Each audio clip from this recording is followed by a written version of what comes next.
So about a month ago, actually exactly a month ago, I made a video on Camp Rock. If you haven't seen it, of course I recommend you do. But basically my thoughts on Camp Rock can be summed up like, huh? But anyway, about 2 years after the first movie, in 2010, we got Camp Rock 2. And after doing my video on Camp Rock, everyone kept telling me how much better the second one is. So I figured it was time to take a look and see what kind of wacky adventures Mitchie was gonna get into this time. So Camp Rock 2 starts out 1 year after the first one. Right off the bat, we meet our good old pal Mitchie, who looks very different than she did in the first movie. Did somebody get replaced with a robot or something? Anyway, once again, she and her mom are on their way to Camp Rock. And as moms always do, she just feels the need to give some advice about boys and stuff. I know you and Shane talk all the time, but you actually haven't seen this boy in almost a year. I just don't want you to be too disappointed, honey, if he can't come to camp this summer. I want you to have fun and focus on your music. Focus on my music? But Mom, Shane's got cool hair. How am I supposed to think about music when all I want to do is just put my face in it and go But anyway, Mitchie finally makes it to camp, and we get to meet all our old friends. We got Caitlin and Tess and the other girls that I don't remember their names. So after this little reunion, we get our first little taste of how different this movie is from the first one. You see, in this movie, the songs are actually like musical type songs. Instead of just like a random song for no reason, they're actually kind of sort of about what's going on in the movie. What a novel idea. Anyway, so we get this little song about following your dreams or whatever. But after this, Shane finally shows up, and here's where we get some shocking news. Yeah, as I was saying, we're a little smaller this year, and that is courtesy of our new friends across the lake, Camp Star. Founded not so coincidentally by my out-to-destroy-me, still mad that I kicked him out of the group, former bandmate Axel Turner. That's right, a rival music camp has opened up at the same time on the same lake. But anyway, that night, this Camp Star, or whatever they're called, stupid name, invites everyone across the lake for an opening night bonfire. And when they say bonfire, what they actually mean is ambush. I'm Axel Turner. And I'd like to welcome all you rockers to Camp Star!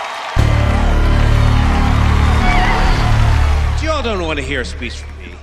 You want to get to what a campfire is really all about. Singing.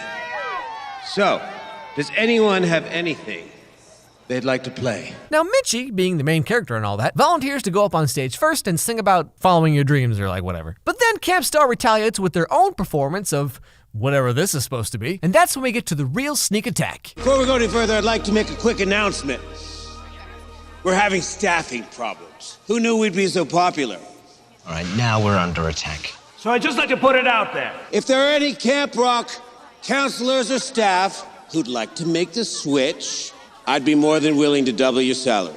Oh boy, doubling a camp counselor's whole salary? I mean, what are you gonna give him 2 bags of Funyuns every week now? But on top of that, here's the real kicker. He also offers the Camp Rock kids free admission to Camp Star, and that's when all the backstabbing begins. Not one Camp Rocker, not in a million years, would ever even think about coming over to this narcissistic, overproduced ego factory. Guess what? My mom said yes. I get to make the switch. That's great. Welcome to the ego factory. Thanks. Tess, how could you? I thought we were friends, Tess.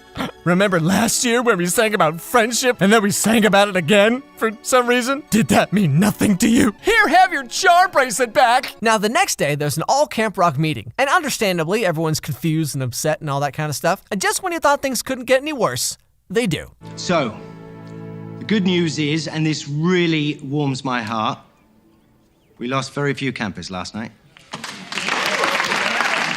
But we did lose quite a few of our remaining staff, which means, and I can't believe I have to say this, Camp Rock is closed. But don't worry, good old Mitchie over here is gonna think of something to save the day, right, guys? Camp is over? But we just got here. It's not his fault. I mean, there's nothing he can do about it. But that doesn't mean there isn't something we can do about it. One step ahead of you, Mitchie. I mean, I've seen heavyweights, okay? I know how this all works. Break out the go-karts, everybody. We gotta save the camp. Anyway, so Mitchie and basically all the main characters in the movie decide that they will become the camp counselors and work for free so Camp Rock can at least stay afloat. But of course, turns out things aren't quite as easy as they thought they'd be. I'm gonna be your counselor. I'm a little new at this, so I thought you guys would go a little bit easier on me. What do you say? I say, let's get him! No. While this is all going on, Nate, Shane's little brother, starts to have a little thing for one of the Camp Star girls. Traitor! And with the help of a variety of unfortunate events, he finally gets her attention and they get to have their first awkward conversation. Are you okay? Yeah, I'm great. Don't suppose you came over here to see anyone in particular? Just getting some exercise. Do you play a lot of sports? Canoeing. That's pretty much it. I'm really not all that sporty either. I don't know if it counts as a sport, but I kind of love to be a dancer. What would you be? I don't know. Never thought about it. Probably because if you could be anything, you'd be you. Oh man, can you imagine having that much self-esteem? I mean, can you imagine actually liking yourself?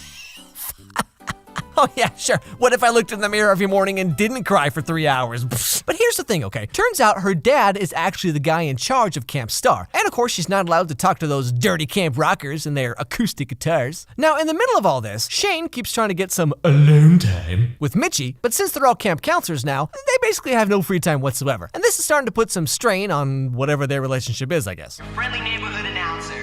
Will the counselor scheduled for the bonfire please report to the mess hall? But you gotta go. But we gotta go. Are you coming? Sounds cool. I'll catch up. Shane. Go. They need you. So Camp Star, right? They're the ones walking around thinking they're better than everyone because they got pyrotechnics and auto-tune and all that stuff. But after talking it over, Mitchie and friends realized that if they just had some time to practice and get something together, they could totally show those Camp Star wannabes a thing or two, okay? You know what I'm saying? So they head over to Camp Star to tell them what's up. Camp Rock! Camp Rock! You know, this probably seemed like a good idea at the time, but like, this might be the least intimidating thing I've ever seen. Anyway, after this, Mitchie lets them have it. We're here on your stage. Camp Rock versus Camp Star, the final jam. What do you guys think about that? Drums. What do you think about that?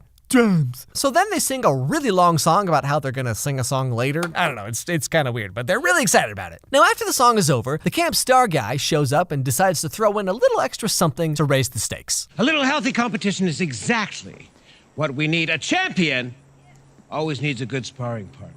But you really think that you can take my guys on head to head? Anytime, any place. Well, how about a worldwide audience? What if we put this little competition on TV?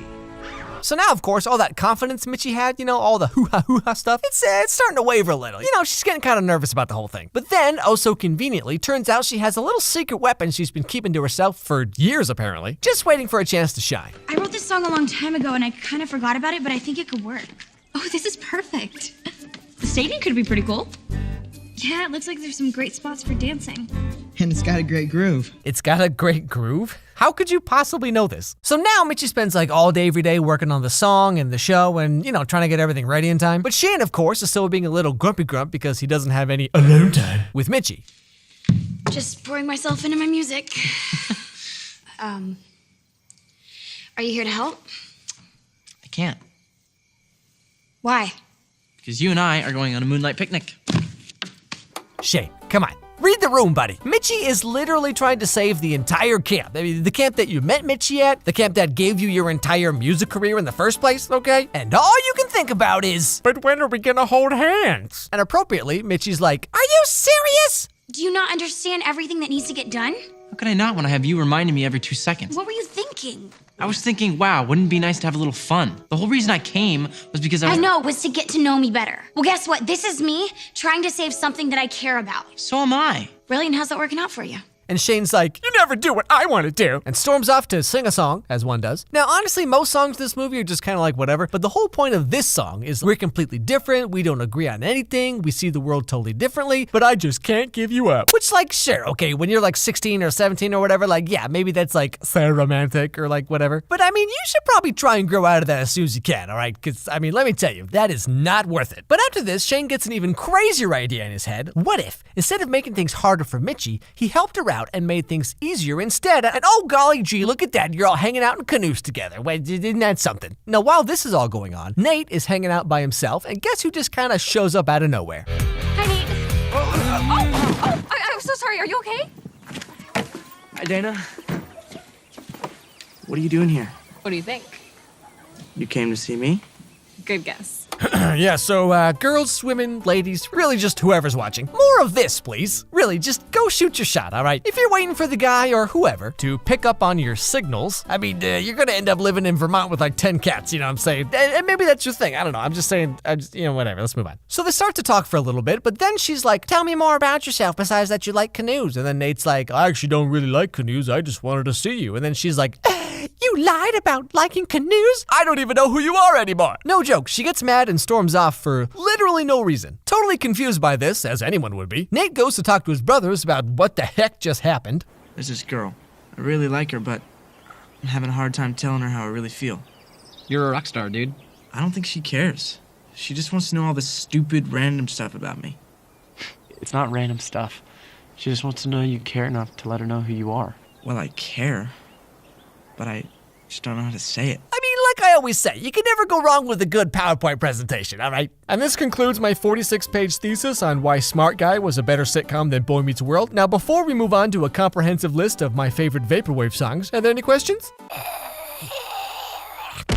No, actually, he just sings the song about how he thinks cheese smells like feet or something. I don't know, this is a weird movie. But okay, so like the last half hour of this movie is basically just song after song. I mean, they're really just padding things out for time here. Like there's this part where Camp Star is practicing a song that they don't even sing in the competition anyway, so like, why is this even here? Anyway, finally, we arrive at the climax of the movie. Camp Star puts on this show that's all like fancy lights and auto-tune and like mumble rap or whatever, and Camp Rock decides to focus on all the fun they had that summer. Because, you know, the real music was inside them all along.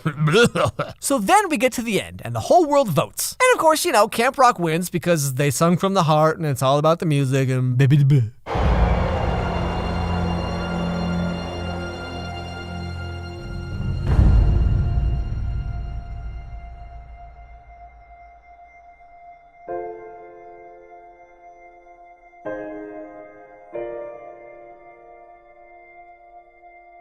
Wait, what? They didn't win? I thought this was a Disney movie. And that's how the movie ends, I guess? Like Camp Rock loses the competition and has to close down forever? Just kidding. Actually, all the Camp Star kids come over to Camp Rock because it looks like so much gosh darn fun. Even Tess. And everything turns out fine, so thanks for getting me riled up for nothing, Camp Rock 2. Now, to be fair, like, sure, the movie's kind of just all over the place, but it is miles ahead of the first one. The first movie was really just like a collection of random events that happened chronologically, I guess. Like, you know, it got to the final jam at the end and I still had like a million questions. Now, as cliche as it may be, at least this movie had a story and like a reason why things happened and, you know, stuff like that. But of course, after this, Disney Channel just kind of like stopped making musical movies altogether. Like, I guess the fad had just come and, huh? They're still making musical movies? Well, looks like I got some work to do. Hey everybody, thank you so much for watching. You know, I feel like it's been a while since I did one of these like ending screen chats or whatever. I don't know if anybody actually watches or listens to these, but you know, for me, it's like a cathartic way of just kind of getting out what's in my head, I guess. I mean, I assume no one else cares but me, but you know. So one thing I kind of been thinking about here and there, and I know it's kind of like old news nowadays, but the whole idea of, you know, YouTube burnout or so, it's not that I'm burned out. I'm not there yet, but I can kind of feel myself getting there a little bit because like some of these videos, like this video, I guess must have been 65 hours or so to finish. Now, 65 hours over the course of, you know, 2.5, 3 weeks, like most, you know, sort of like animation type channels do. You know, maybe it's not that big a deal, it's kind of manageable or whatever, but like, I don't know, because I feel like all I do is make these videos, you know what I mean? It's like, I don't really know where I'm going with this. I'm just kind of not really venting because like I'm not like upset or anything, but you know, it's just like, I'm not saying I'm stopping making videos or whatever. I'm just saying, you know, it's like, you know, maybe I like to pull it back once in a while, maybe do something a little more simple now and then, just kind of take a break. Because I mean, let me tell you something, anyone who's done anything creative knows this, but like trying to be creative and funny and draw something new and make sure the drawings are better, trying to do that like every day is really exhausting. Like you guys don't see me at 3 o'clock in the morning redrawing something for the 20th time because I just can't quite get the face right, you know? Anyway, so I just want to say thank you. So I really do appreciate it. Again, I'm not trying to complain or be like, oh, my life is so hard, you know, because it is my choice. You know, every time I put out a video and then people watch it and they, you know, comment and you send me messages on Twitter, whatever, like I'm always blown away that you all continue to watch my videos and some of you think I'm funny, which, you know, I mean, thanks. Once again, thanks for watching, everybody. Don't forget to subscribe, follow me on Twitter. Let me know what was your favorite part of the video or just say hi or, you know, whatever. Follow my dog Charlie on Instagram, Charlie Meets Pumpkin. Consider becoming a channel member if you'd like to help decide what videos I do every month. And above all else, everybody have a great day and I'll see you all next time.